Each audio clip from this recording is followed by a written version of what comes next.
Hello everyone, in this video I'll show you how to change text color in Photoshop step by step. So let's begin.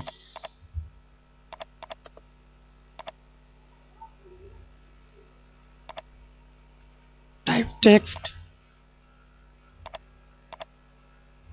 press Ctrl J for multiple duplicate layer. Then step 1, double click, select all text, change the color. Again step 2, double click again, use only selected text, then change the color.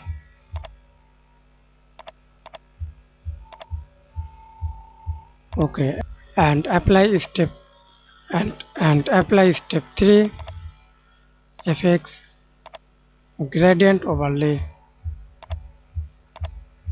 See this multiple gradient, two color gradient. Example, use two color gradient, double click, add a three color gradient. Again double click, yellow,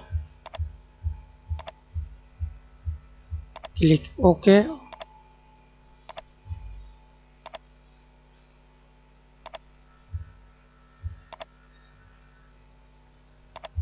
Move anywhere. That's it. Thanks for watching. Please like, comment, share and subscribe to my channel.